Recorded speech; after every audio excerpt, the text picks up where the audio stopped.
चलिए जी, अब हम आगे बात करते हैं। हमारे पास जो टॉपिक चल रहा है उसका नाम है concepts of economics and significance of statistics in economics. और लास्ट क्लास में हमने बात कर ली थी 40 तक। आगे हम प्रैक्टिस करते हैं क्वेश्चन नंबर 41। तो लिखते हैं कि which of the following is an example of plural sense of statistics. किसका पूछ रहे हैं भैया एग्जाम्पल आपसे?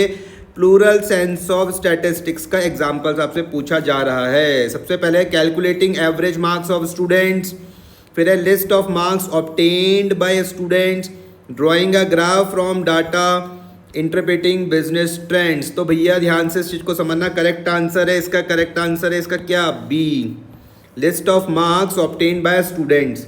Calculating average marks of students नहीं, drawing a graph from data नहीं, इंटरप्रेटिंग बिजनेस ट्रेंड्स बिल्कुल भी नहीं।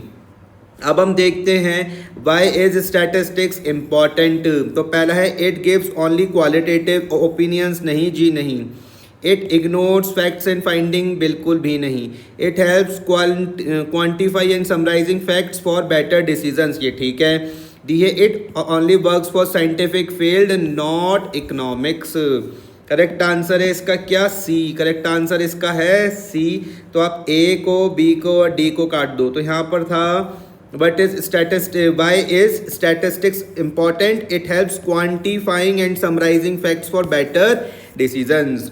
अब हम बात करते हैं भैया 43 पर। तो 43 क्या बोल रहा है? इन इट्स प्लूरल सेंस के बारे में बात कर रहा है। तो statistics refers to, plural sense में क्या बोलती है भैया स्टैटिस्टिक्स? तो टेक्सचुअल डिस्क्रिप्शंस ओनली, नहीं। न्यूमेरिकल डाटा और information in terms of numbers, ठीक है। ओनली ग्राफिकल डायग्राम नहीं, थ्योरेटिकल एजम्पशंस नहीं। तो आंसर है इसका बी, न्यूमेरिकल डाटा और information in terms of number. तो आप ए काट दो, सी काट दो, डी काट दो, ठीक है। ये 43 समझ में आया? 43 से पहले एक काम करते हैं, इसको भी देखो भी 41 को फिर से। Which of the following is an example of plural sense of statistics? यहाँ पे था list of marks obtain by students.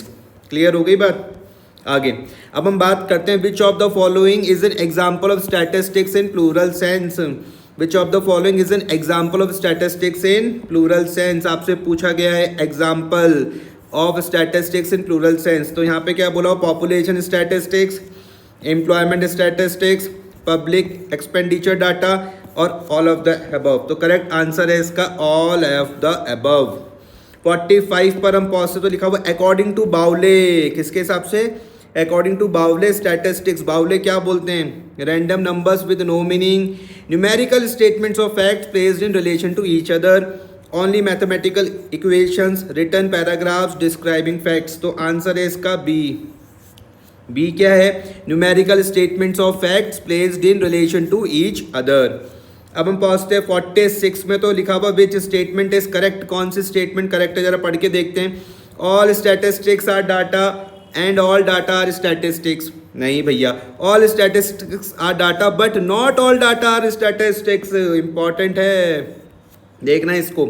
All statistics are data, ये तो ठीक है, but not all data are statistics. C में क्या था? Data and statistics mean exactly the same. नहीं नहीं नहीं, statistics only includes qualitative facts. नहीं। तो भैया ए को काट दो, सी को काट दो, डी को काट दो। तो ध्यान से समझना, all statistics are data but not all data are statistics.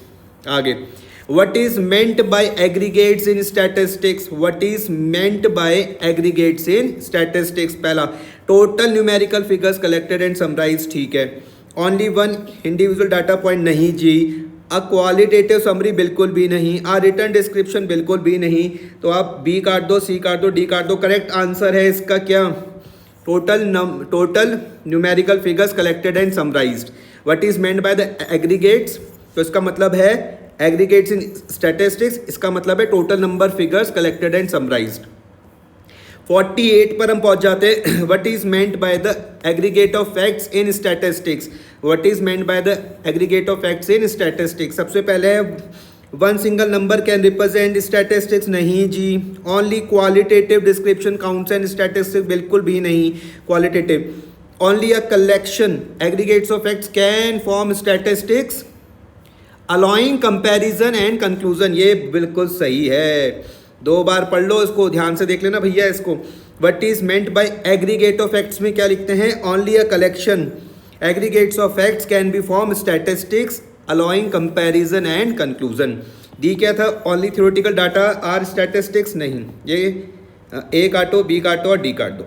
49 पर हम पहुंचते हैं। Statistics must always be, statistics must always be express numerically.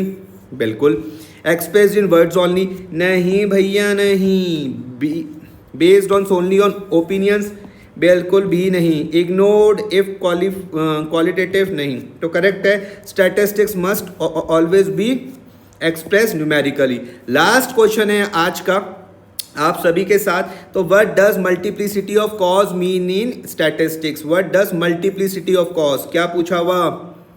Multiplicity of causes mean in statistics. One cause only effect outcomes, many factors can influence statistical result. ये मतलब होता है इसका। Multiplicity of causes का मतलब है many factors can influence statistical result. उसके बाद सी में क्या आता है? Statistics ignore causes. नहीं जी। डी में क्या आता है? Statistics depends on random guesses. नहीं, करेक्ट आंसर है इसका भैया बी। करेक्ट आंसर क्या है? B, many factors can influence statistical result. तो आप ए हटाओ, सी हटाओ, डी हटाओ। ठीक है, फिर आपसे मिलते हैं हम नेक्स्ट क्लास में। तब तक टाटा बाय बाय।